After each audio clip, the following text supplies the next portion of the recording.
Hello, Cancer, Sun, Moon, Rising, and Venus signs. Kamusta kayo? Sana po'y nasa mabuti kayong kalagayan. Welcome back po sa Star Tarot. At kung bago kayo rito, welcome din po kayo. Please subscribe, like, share my videos, and leave me a comment kung nakaresonate kayo. Thank you. So, tignan natin kung ano mga messages dito ni Cancer. Five of Swords. This could be a conflict with another person or a group of people. Baka meron kayong mga pag-uusap na naganap, pero hindi ko yung nagkaintindihan. No, maaring pwedeng meron kang nasabi na hindi nila nagustuhan, nag-walk away sila from you because they don't want to listen to you any further. Or pwedeng kayo yung nag-walk away sa kausap ninyo kasi maaaring gano'n ang sitwasyon na hindi rin ninyo nagustuhan ang sinabi nila. You know? So, ayun. Baka meron tampuhan, meron nangyaring pwedeng nagkaroon ng diskusyon. You know, you are not on the same page with the people na mga naging kausap mo. So, what else? We have Seven of Swords. Mag-iingat kayo. This is a warning para sa'yo na mag-ingat kayo with everything that you have. Whatever it is that whatever is valuable to you, pag-ingatan ninyo. Whether that is pangarap, mga plano ninyo, strategies, kayamanan, savings, pera, you know, ang bahay ninyo, sasakyan. Kaya maging maingat kayo sa ngayon. Extra careful kayo because there are deceiving energies sa paligid ninyo. No? This is an energy of liar, cheater, and stealer. Maaaring merong mga scammers dyan, mambubulol sa paligid ninyo. Kaya ingat kayo. Okay? So, what else? We have Five of Pentacles. Ayan. So, maaari, no, na may struggles ang iba sa inyo dito pag dating sa pera. Maybe, baka nagkukulang kayo sa pera ngayon.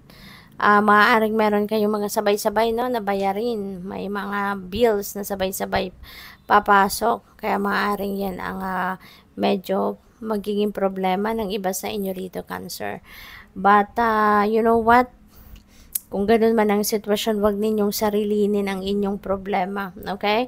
Always remember na there are people that will be willing to help you. Okay? So, reach out to someone na sa tingin ninyo pwedeng makatulong sa inyo. Okay? Para matugunan, masolusyonan mo agad kung ano yung problema mo rito. No? Kasi baka nga, may mga bills kayo na bayaran, due date na, yung mga ganon. Okay? Baka, who knows, baka pwedeng may makapagpahiram sa inyo, diba? Makapag-advance ka, sahod mo, yung ganon. So, what else? We have forgiveness. Wow. So, baka mga taong itong nakasakit ng inyong damdamin dito, baka kasi nag-walk away ka from them because, yun nga, baka na-insulto ka, or baka merong mapagmaliit naman na mga pananalitang narinig mo, diba? So, baka yung mga taong ito is going to ask for your forgiveness eventually, or baka kayo ang pwedeng hihingi ng forgiveness from them. No? So, depende sa inyong sitwasyon. But there is an energy of forgiveness dito surrounding you. So, pwedeng ikaw ang hihingi ng kapatawaran sa iba, or ikaw ang hihingian ng kapatawaran. So, depende yan sa inyong sitwasyon. Ano?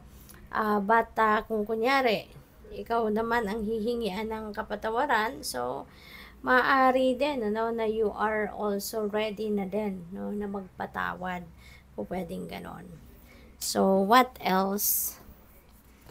We have focus, and focus on what you are going to do, focus on your plans, focus on your plans, and focus on your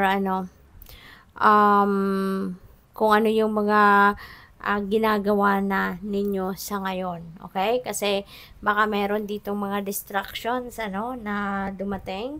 Kaya paalala agad ito sa inyo, na huwag kang mawawala sa focus mo, huwag kang madidistract, huwag kang mag-give in doon sa mga magte-tempt sa inyo. Okay?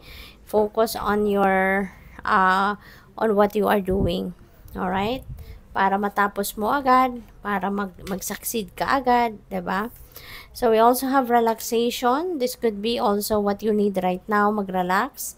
Kasi baka matagal ka ng pagod, matagal ka ng maraming ginagawa, baka matagal ka ng maraming, alam mo yun, here and there, kumbaga ang ginagawa mo. You're fragmented siguro. Kaya kailangan mo din na mag-relax, okay? Kaya tao lang tayo, may kapaguran tayo. At paminsan-minsan kailangan natin na mag-relax. Kailangan natin na mag-reset ng sarili natin so that we can replenish, we can rejuvenate and recuperate. And ang importante, 'di ba? Yung makapag-recharge talaga tayo. So give it to yourself. Ibalato mo na 'yan sa sarili mo, no? Para sa iyo din naman 'yan. So good luck po. Thank you for watching. Love and light. Namaste.